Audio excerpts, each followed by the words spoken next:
आज की जो वीडियो है इसमें हम प्रैक्टिस प्रॉब्लम 2.8 को सॉल्व करेंगे। ये जो प्रॉब्लम है इसको सॉल्व करने के दो मेथड हैं। उन दो मेथड्स में से एक मेथड जो है वो एक लॉन्ग मेथड है और एक जो है वो शॉर्ट मेथड है। ठीक है, जो लॉन्ग मेथड है वो क्योंकि अभी आपने जस्ट KVL एंड KCL आपने जस्ट स्टडी किया है, तो उसी की बेस पे इसको सॉल्व करने का जो मेथड है वो एक लॉन्ग प्रोसेस है। पहले मैं आपको उस मेथड से सॉल्व करवाऊँगा और उसके बाद फिर एक शॉर्टकट ट्रिक है जो कि आप आगे जाके इसी बुक के अंदर आपको सिखाई जाएगी। तो मैं मोस्टली जो है इस तरह का अगर सर्किट आ जाता है तो मैं सेकंड मेथड को ही प्रेफर करता हूँ, लेकिन क्योंकि अभी तक आपने वो मेथड जो है वो नहीं पढ़ा, इसलिए वो मेथड आपको सिखाने से पहले जो एक ट्रेडिशनल मेथड है पहले उससे आपको सॉल्व करवाना ज़्यादा बेहतर होगा। पहले उस मेथड से हम सॉल्व कर लेते हैं। देखें, सिंपल हमारे पास दो जो है वो लूप्स हैं। मैं कहता हूँ मेरे पास जो लूप 1 है इसके अंदर मेरे पास जो करंट है वो I1 है, और जो लूप 2 है इसके अंदर मेरे पास जो करंट है वो I2 है। फ़िलहाल हम I1 और I2 को यूज़ नहीं करेंगे, बल्कि जो करंट जो यहाँ पे गिवन है I1, I2 एंड I3 हम इसको यूज़ करेंगे। मेरे पास अगर मैं इन दो लूप्स के अंदर KVL लगाऊं तो मेरे पास दो इक्वेशंस बनेंगी। ठीक है, देखें दो लूप्स हैं तो दो इक्वेशंस बनेंगी। अब लूप 1 के लिए जो इक्वेशन बनेगी वो कैसे बनेगी, देखें यहाँ से करंट मेरा जो है वो नेगेटिव में एंटर हो रहा है। ठीक है, ये -10 हो जाएगा। ठीक है, उसके बाद प्लस V1, प्लस V1। फिर उसके बाद देखें यहाँ पे जो इस लूप का जो करंट है वो I2 जो है वो प्लस में एंटर हो रहा है, plus V2 is equal to 0। यहाँ से हम ये कंक्लूड कर सकते हैं कि V1 plus V2 is equal to 10। ठीक है, अब ये इक्वेशन जो है हम यूज़ करेंगे आगे। इसी तरह अगर मैं मैश 2 के ऊपर आऊँ, लूप 2 के अंदर आऊँ, अभी आपने मैश नहीं पढ़ा इसलिए मैं मैश टर्म को यूज़ नहीं कर रहा। ये मेरे पास लूप 2 है। अगर इसमें इस लूप 2 के अंदर मैं बात करूँ KVL की, तो इसमें मेरे पास देखें प्लस V3, प्लस V3। देखें यहाँ पे करंट जो है वो नेगेटिव टर्मिनल में एंटर हो रहा है, -6, और यहाँ पे देखें माइनस में एंटर हो रहा है तो -V2 इज इक्वल टू 0। यहाँ से मेरे पास V3 जो है वो किसकी इक्वल आ जाएगा, V2 प्लस 6। इस सर्किट के अंदर जो दो लूप्स थे मैंने उन दो लूप्स के लिए दो इक्वेशंस KVL इक्वेशंस मैंने लिख ली।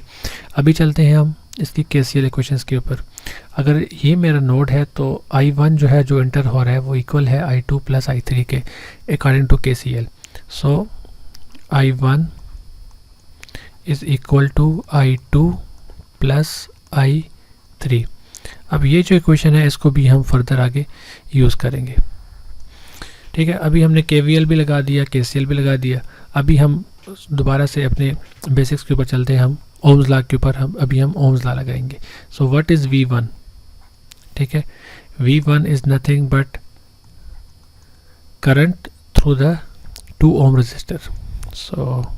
Current through the 2 ohm resistor is I1 and the resistor is 2. This is 2 into I1. What is V2? V2 is here. What is V2? I2 into 8. V2 is equal to 8 into I2. What is V3? V3 is here. What is V3? V3 is I3 into 4. V3 is equal to 4 into I3। अभी तक total मेरे पास कितनी equations बन चुकी हैं? This is equation number 1, this is equation number 2, this is equation number 3, this is equation number 4, equation number 5, equation number 6। अब हमने क्या करना है, हमने इन इक्वेशंस को यूज़ करके सब्स्टिट्यूट करनी है वैल्यू एक इक्वेशन को दूसरी इक्वेशन में, फिर दूसरी को तीसरी में, ताकि हम अल्टीमेटली एक अपने जो रिजल्ट्स हैं करंट्स और वो वोल्टेज हैं उन तक हम पहुंच पाएँ। अभी हमने एक चीज़ देखी, वो ये कि आपके पास जो करंट है KCL इक्वेशन के अकॉर्डिंग, वो क्या है, I1 is equal to I2 plus I3। ये क्वेश्चन नंबर 3 थी। और इसी तरह हमने ये देखा कि जो V1 है वो इक्वल है 2 इंटू I1, V2 जो है वो 8 into I2 and V3 is equal to 4I3। अब मैं equation number 4 and equation number 5 इसको मैं यूज़ करूँगा इक्वेशन नंबर 1 के अंदर। कैसे, देखें यहाँ पे मेरे पास V1 की वैल्यू है, यहाँ पे मेरे पास V2 की वैल्यू है। मैं इनको पुट करूँगा इक्वेशन नंबर 1 में जहाँ पे V1 एंड V2 है। So using equation 4 and equation 5 in equation 1. This is equation number 1. Now what is V1? V1 is nothing but 2 into I1. So 2I1 plus what is V2? V2 is 8 into I2. So 8I2 is equal to what is V1 plus V2 equal to 10. So this is equal to 10. अगर यहाँ से मैं 2 common ले लूँ, ठीक है, या 2 को मैं डिवाइड कर दूँ, ठीक है, मैं डिवाइड कर लेता हूँ 2 को यहाँ से। सो ये मुझे क्या दे देगा, I1 plus 4I2 is equal to 5, या फिर I1 is equal to 5 minus 4I2. Let's say this is equation number 7. ठीक है। सो अब मैं क्या करूँगा, अब मैं इक्वेशन नंबर 2 के अंदर equation number 5 and equation number 6 को यूज़ करूँगा। कैसे, देखें V3 और V2 को इक्वल में लिख सकता हूँ 8I2 एंड 4I3। कैसे, using equation number 5 and equation number 6 in equation number 2. equation number 2 में V3 है, V3 किसके इक्वल है, 4I3 के। so 4I3 is equal to what is V2? V2 is 8 into I2. so 8I2 plus 6 ये वाला यहाँ पे लिख दिया। यहाँ से मैं I3 को सेपरेट कर देता हूँ। So I3 is equal to 8I2 plus 6 divided by 4। Let's say this is equation number 8। So हमने क्या किया, हमने I1 एंड I3 की वैल्यू फाइंड कर ली in term of I2। Now what we will do, we will put equation number 7 and equation number 8 in equation number 3. So what is equation number 3? I1 is equal to I2 plus I3. This will implies, so I1 will be equal to 5 minus 4I2 equal to what is I2? I2 अभी हमने find करना है। So I2 and what is I3? I3 from equation number 8 is equal to plus 8I2 plus 6 divided by 4. So इसको हम solve कर लेते हैं। सबसे पहले I2 को इस तरफ ले आए। So 5 minus 4I2 minus I2 equal to 8I2 plus 6 divide by 4। यहाँ से ये सिंप्लीफाई होने के बाद क्या आ जाएगा, 5 माइनस 5I2। अगर मैं इस 4 को इस तरफ मल्टीप्लाई करवा दूँ, सो ये हो जाएगा 4 यहाँ पे आ गया और यहाँ पे आ जाएगा 8I2 plus 6। This is 4 5 20 minus 20I2। ये 8I2 अगर मैं इस तरफ ले आऊँ तो ये माइनस हो जाएगा। सो 8I2 माइनस हो गया इक्वल टू 6। 20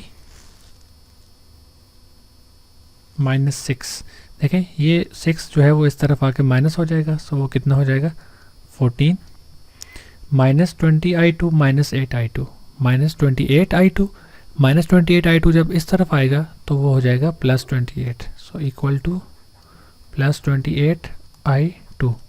सो यहाँ से हमने i2 की वैल्यू क्या निकाली, 14 divided by 14 divided by 28, this is nothing but 0.5 ampere. So i2 की वैल्यू क्या है, 0.5 एम्पेयर।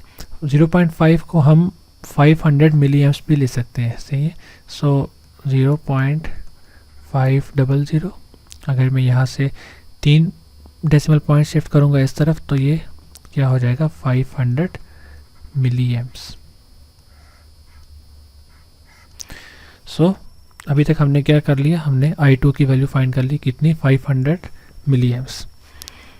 सो मैं यहाँ पे लिख लेता हूँ i2 is equal to 500 milli amps.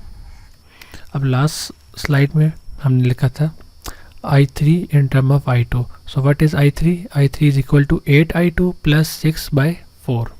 So मैं यहाँ पे लिख लेता हूँ i3 is equal to 8i2 plus 6 divided by 4.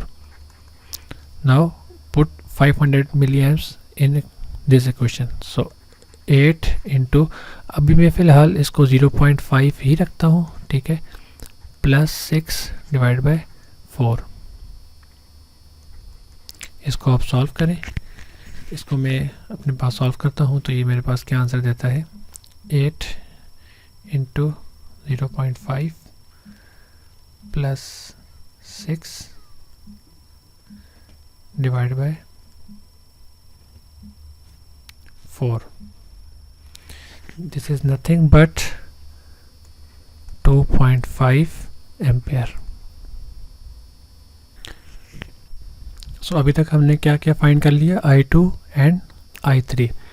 Now we have seen from equation number 3 we have i1 is equal to i2 plus i3।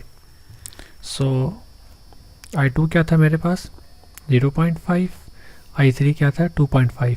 So i1 हो जाएगा, i1 is equal to 2.5 plus 0.5 जो कि equal है 3 के। सो i1 की value कितनी है, 3 ampere, i2 की वैल्यू कितनी है, 0.5 एम्पेयर, i3 की वैल्यू कितनी है, 2.5। यहाँ पे i1 देखें 3 एम्पेयर, ये 3 एम्पेयर, i2 0.5 एम्पेयर और 500 मिली एम्प्स, यहाँ पे भी 0.5, और i3 जो है वो यहाँ पे मिस्टेक है, ठीक है। सो यहाँ पे करेक्ट ऑप्शन जो है वो 2.5 ही है, 2.5 एम्पेयर। सो इसको हम वैसे वोल्टेज की वैल्यू से भी वेरीफाई कर लेंगे। सो 3 करंट्स हमने फाइंड कर लिए। अब अगर हमने वोल्टेज फाइंड करनी है तो वोल्टेज फाइंड करने के लिए देखें V1 जो है वो किसके इक्वल है, V1 हमने कहा था इक्वेशन नंबर 4 के अकॉर्डिंग 2 इंटू i1 के इक्वल है। So V1 is equal to 2 into what is i1, i1 is 3, so this is equal to 6 volt. So V1 is equal to 6 volt यहाँ पे। इसी तरह V2 फाइंड करना है तो V2 किसके इक्वल थी, from equation number 2 it is equal to 8 into i2। So 8 into i2, 8 into what is i2, i2 is equal to 0.5।